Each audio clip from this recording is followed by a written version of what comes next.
Hello, good morning. I would like to thanks to Professor Stephen Morgan and Professor Stephen Rotlin. Thanks very much for your words.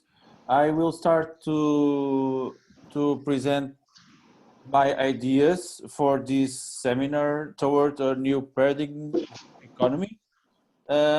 My paper is based on solidarity as a key for economic and social justice. I will show you the paper, the PDF I prepare. So I think you are seeing it now. So as you know, Pope Francis wrote three encyclicals, Evangelii, Gaudium, which he say we are all missionaries, and after that Laudato Si, man as a part of a natural environment, and the latest one last week we knew that Pope Francis wrote Fratelli Tutti, where he mentioned the importance of fraternity and solidarity. So if we pick these three encyclicals, we will realize that this is the way Pope tried to explain to all of us that we have a mission in our life, and that mission is to achieve happiness, but in a context of the Catholic Church, and we must follow the Catholic Church teachings to have a better life ourselves and the society where we are integrated. So I try to pick these three encyclicals and see how, because when Pope write these encyclicals, then we must make an exercise, practical in a practical way to see how these teachings are could be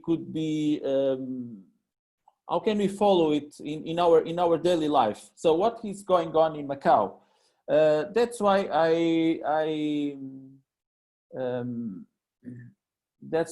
I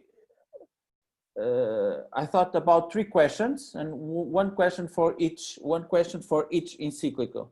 So the first question, I think, is related with Evangelii Gaudium. It says how Macau Diocese social and pastoral work contributes to improve the Macau people's solidarity. So as I said, Evangelii Gaudium is related with that idea that we are all missionaries. So as you can see, we have three main groups. We have the Macau Diocese activity, what the private companies in Macau also do, and also people, ourselves as individuals. And as you can see, I will tell you, for example, the Macau Diocese, we have 9 parish, 14 pastoral services. They care about youth, elderly, and migrants, and other issues. We have several religious order and congregations, 18 social assistance services, the St. Joseph University and Catholic schools, the Catholic media, press media. We have two main entities: is the media, the diocesan center, and the Clarín, the Macau Catholic Weekly, where I work. We have 18 faithful associations, 8 diocesan commissions, a Catholic Movement for Family, and the Macau Catholic Culture Association is our newest association in the diocese. So as you see, the diocese nowadays, the Macau diocese, Macau is very small, but I always say the Macau diocese is very big, and all these institutions, all these associations, they provide in the daily basis to all people in Macau, not only for the Catholics, but for, I think, for the society. They try to assist them and give them a better quality of life. This is impossible if you don't work with the other two groups, the private companies and people. And on private companies, you have casino operators. You have the CEM, is our energy company in Macau. The CTM is our biggest communication company in Macau. Macau Water, Kingvu Hospital, universities, Omun newspaper, and lawyer companies. And why I'm telling this? Because if you see, we have 6 casino operators, and with the other companies, for example, CEM, the company that provides us the energy in Macau, they have, for example, they have the CEM ambassadors. They organize activities, with social activities, to help the people in need in Macau. For example, the Kingvu Hospital has a foundation to provide some what people need: food, healthcare, of course, and so on. The universities, St. Joseph University and other universities in Macau, they have scholarships. For example, Omun newspaper, every year they organize the Walk for a Million, where they collect money to share to other associations. And also mention the lawyers companies, because sometimes they work pro bono. They work without receiving any money for that. And then there is another group very important, is people. We have the Lions and the Rotaries in Macau. Rotaries in Macau are very well established. There are lots of clubs, Rotary clubs in Macau. We have thousands of local associations, and then we have group and individual philanthropic actions, activities. In Macau is very common. Rich people make donations and so on. What I can say is that these 3 groups, Macau Diocese, private companies, and people, contribute to improve the Macau people quality of life. Sometimes all these entities work together on solidarity events organized by professional staff and volunteers that enrich their social skills. I will just give you an example. On 9th of October, our newspaper, Clarín, we published an interview with the new Macau Catholic Scouts group chief. This gentleman, for example, he works at SEM. He's a Catholic, and the scouts in Macau, they also have other active members that works in other companies. For example, in BNU is one of our main local banks in Macau. So when you for example, when you go to these diocesan commissions, you can find lots of people that works in private companies or belongs to some associations in Macau. So we are a society. Macau is a small society where it's very easy to find people that are very active on Macau Diocese. Then they have their works in private companies, and they also belongs to associations. And of course, these people always try to combine their activities in these 3 groups, and sometimes and it's very easy to combine efforts from these three groups. So I think Macau people's solidarity is high, is very strong in Macau.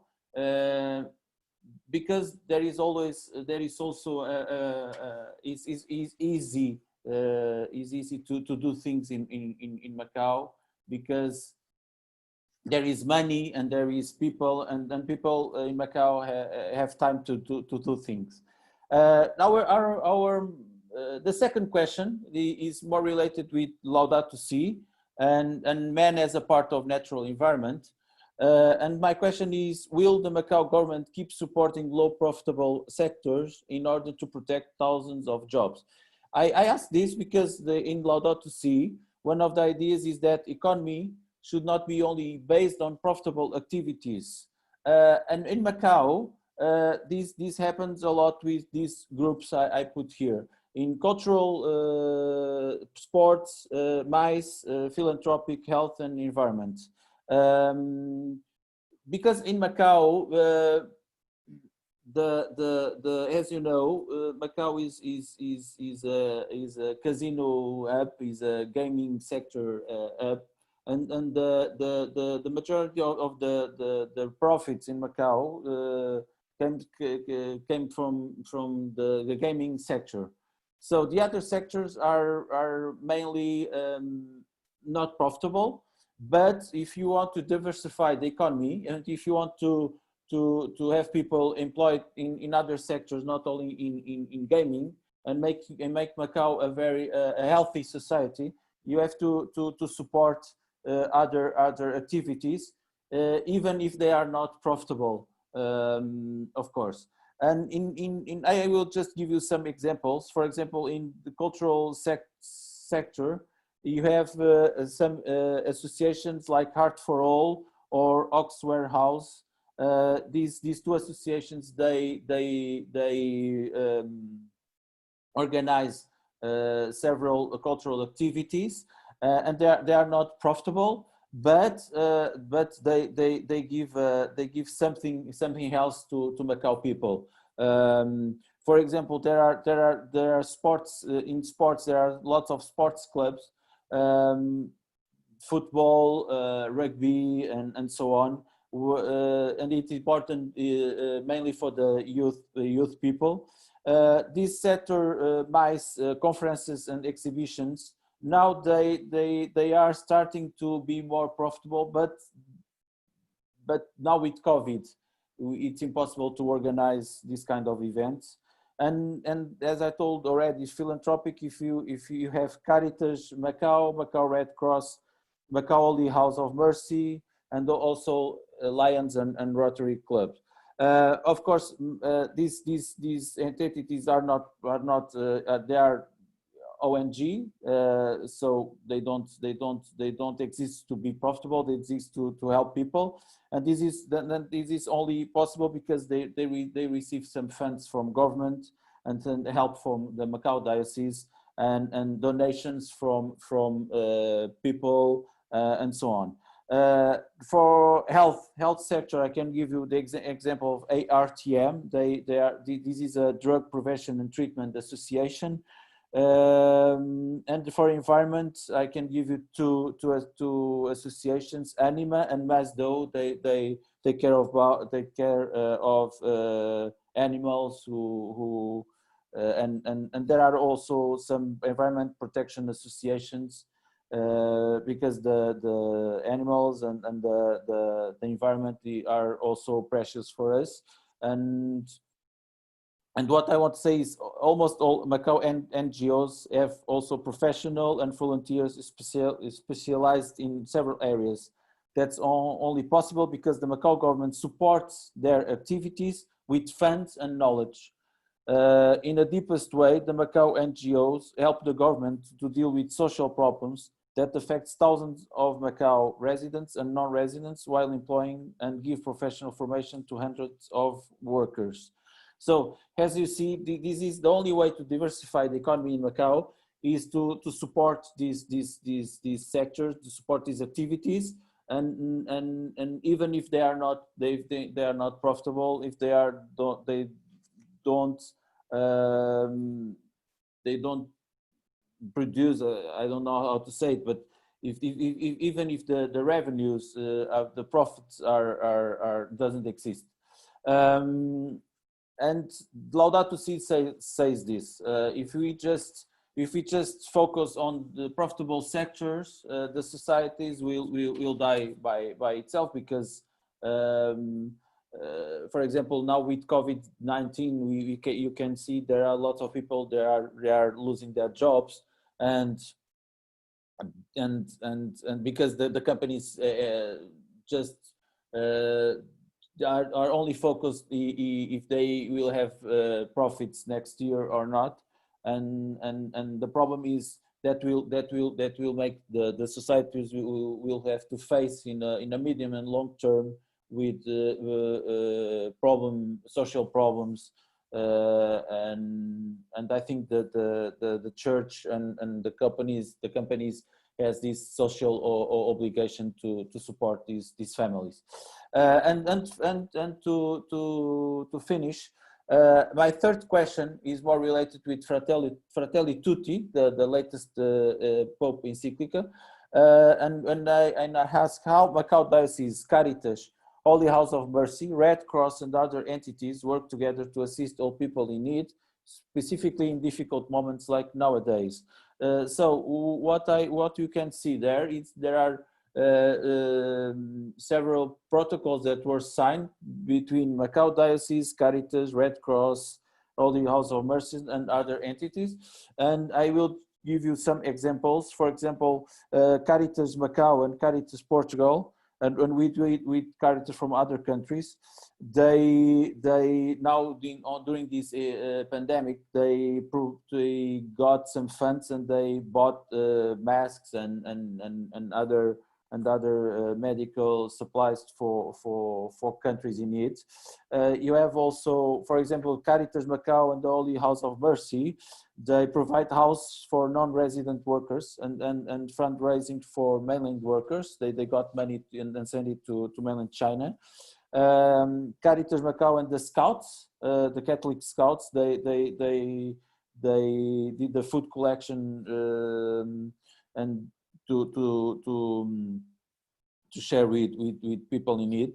For example, Caritas Macau, they got money from the 6 gaming operators. As you see now here, the casinos, they also help Caritas Macau, and the Caritas Macau got money from 6 casino operators, banks, public services concessionaires as CM, CTM, and Macau Water, and local associations. So they got money from all these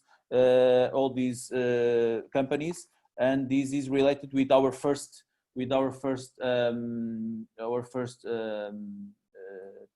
my first PDF. As you see, we have the private companies that help Macau Diocese, and in this case, they help Caritas. Macau Red Cross, for example, they are helping Macau government health bureau to make the exams at the borders, the COVID exams. Macau Red Cross, they also sign a protocol